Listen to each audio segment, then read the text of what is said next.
انشاءاللہ اس وظیفے کی برکت سے اللہ پاک کی خصوصی رحم و شفقت ہوگی۔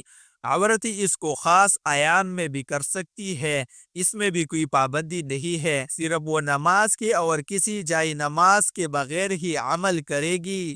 اور اگر اس سے پہلے بھی آپ کوئی دوسرا عمل کرتے ہیں یا کوئی وظیفہ کرتے ہیں، کوئی تسبیح دن یا رات میں کرتے ہیں، تو اس کے فوراً بعد بھی اس کو کیا جا سکتا ہے، اس میں بھی کوئی پابندی نہیں ہے۔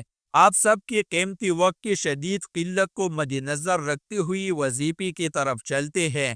سب سے پہلے ایک مرتبہ اعوذ باللہ من الشیطان الرجیم پڑھے اور پھر ایک مرتبہ بسم اللہ الرحمن الرحیم پڑھے۔ توجہ فرمائیے، یہ وظیفے کا لازمی حصہ ہے، آپ نے بھی لازمی پڑھنا ہے۔ اس کے بعد آپ نے اول و آخر تین مرتبہ درود شریف پڑھنا ہے۔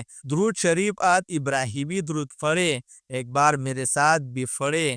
اللہم صلی علی محمد وعلی آل محمد کما صلیت علی ابراہیم وعلی آل ابراہیم انک حمید مجید۔ اللہم بارک علی محمد وعلی آل محمد کما بارکت علی ابراہیم وعلی آل ابراہیم انک حمید مجید۔ یہ درود پاک آپ نے اول و آخر تین بار پڑھنا ہے، اور اگر کسی میری بہن بھائی کے پاس وقت تھوڑا ہو تو وہ پھر کوئی سا بھی درود پڑھ سکتا ہے جو اس کو آسانی سے آتا ہے، اور اگر کوئی بھی دوسرا نہیں آتا تو اتنا بھی کہہ سکتا ہے صلی اللہ علیہ وسلم۔ اس کے بعد آپ نے یہ سورت اِنَّا أَعْطَيْنَاكَ الْكَوْثَرَ پڑھنی ہے۔ قرآن پاک کی اس سورت کو ہم سورہ کوثر کے نام سے بھی بخوبی جانتے ہیں۔ اس سورت کو آپ نے کب پڑھنا ہے اور کیسے پڑھنی ہے، کتنی بار پڑھنی ہے، سب طریقہ بتاؤں گا انشاءاللہ۔ ناظرین، جب آپ اس وظیفے کو کریں گے تو اللہ تعالیٰ کے فضل و کمال سے سب پریشانیاں آپ کے اوپر سے دور ہوتی چلی جائے گی۔ اللہ پاک کی صورت میں یہ آگاہ بھی کر رہے ہیں کہ تم غمگین اور اداس نہ ہو، کیونکہ ہر مصیبت کے بعد آسانی چھپی ہوتی ہے۔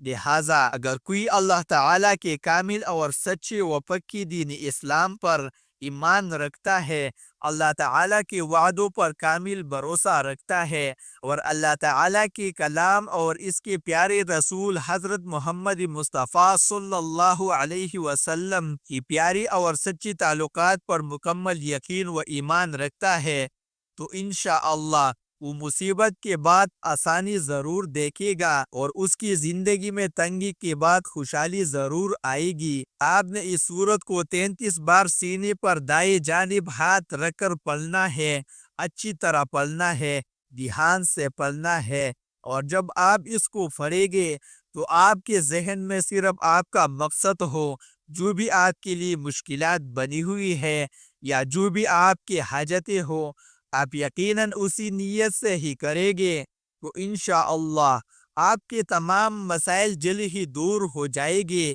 جب آپ 33 مرتبہ سورہ کوثر پڑھ لیں تو پھر آپ نے وہی بیٹھے بیٹھے یعنی اسی جگہ سینے پر ہاتھ بھی ہو اور اسی جگہ بیٹھی بھی ہو، لا حول ولا قوت الا باللہ العلی العظیم، لا حول ولا قوت الا باللہ العلی العظیم، لا حول ولا قوت الا باللہ العلی العظیم، صرف 3 بار پڑھنا ہے تو انشاءاللہ میں پوری یقین کامل سے کہتا ہوں کہ اس کو ہر مسلمان بخوبی جانتا بھی ہے اور سمجھتا بھی ہے۔ لا حول ولا قوت الا باللہ کا مطلب حضرت عبداللہ بن مسعود رضی اللہ تعالی عنہ فرماتے ہیں، مفہوم ہے کہ لا حول ولا قوت الا باللہ۔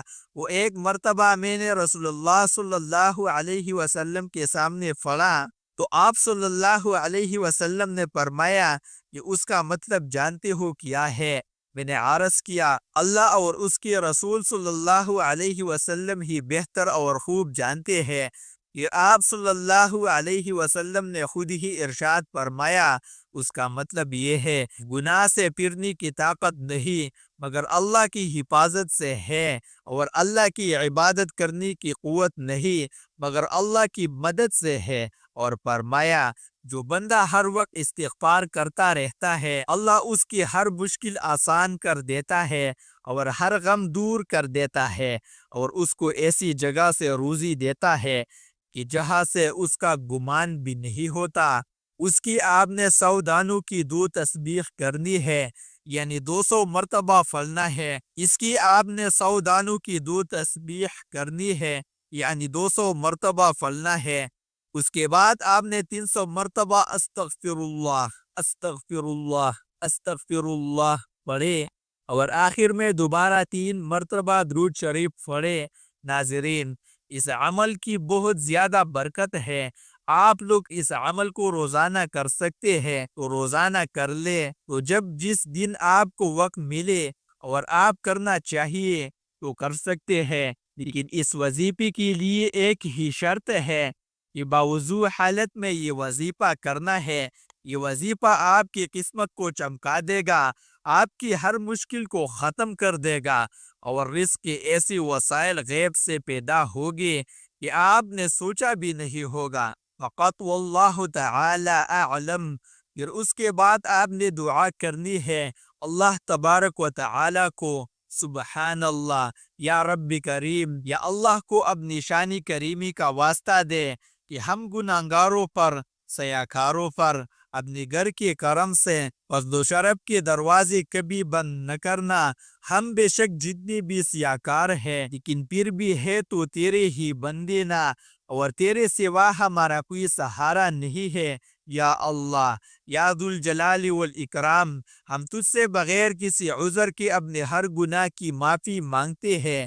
وہ گناہ جو تنہائی میں کیا، یا وہ جو محفل میں کیا، یا وہ جو نادانی میں کیا، یا انجانے میں کیا، یا سوچا تو تھا لیکن کر نہ سکے، اس کی بری نیت کا جو بھی گناہ ہے، اے اللہ اپنی شانی کریمی کے صدقے، اپنے کعبہ کی عظمت کی صدقے ہمیں معاف فرما دے۔ میری اللہ پاک سے دعا ہے کہ اے میری اللہ پاک، اے میرے غفور الرحیم اللہ، ہم سب کی دکھ درد اور مشکلات کو ختم فرما دے، ہمارے رزق میں، روزگار میں، ہماری روزی میں اضافہ فرما دے۔ میری اللہ، ہمیں بے شک مانگنا نہیں آتا لیکن تجھے دینا تو خوب آتا ہے۔ میرے اللہ، ہمیں بغیر مانگے ہی عطا کر دے۔ آمین ثم آمین۔ اللہ تعالی ہم سب کا حامی و ناصر ہو۔ السلام علیکم ورحمۃ اللہ وبرکاتہ۔